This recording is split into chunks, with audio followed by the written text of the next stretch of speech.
वळूया पुढल्या बातमीकडे। मुस्लिम मतांचं गणित सुनील तटकरे विसरलेत। भरत गोगावलेंनी तटकरेंना हे उत्तर दिलं।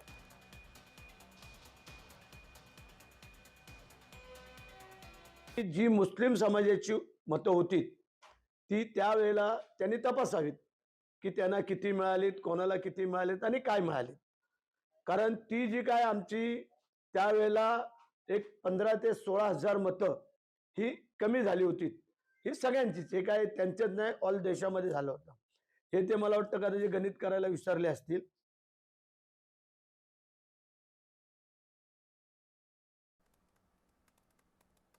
माझ्या 30,000 मतातलं एकही मत त्यांना नाही मिळालं असं मी गृहीत धरलं, नाही मिळालं असं ते म्हणतात, आरोप करतात, नाही मिळालं असं गृहीत धरलं तर ते 26,000 मतांनी निवडून आले। 26 अधिक 30 60,000 मतांनी मला माझ्या निवडणुकीमध्ये दगा दिला असं जर का मी म्हटलं तर काय आपली अवस्था होईल याचा विचार त्या ठिकाणी करण्याची आवश्यकता।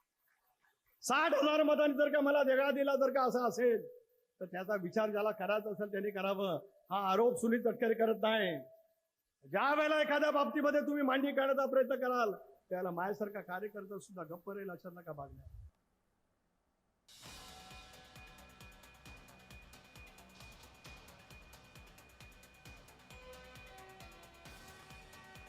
तर रायगडमध्ये ही जोरदार जुगलबंदी झाल्याचं आपल्याला पाहायला मिळालं। भरत गोगावले आणि सुनील तटकरे यांच्यामध्ये ही वादावादी सुरू आहे।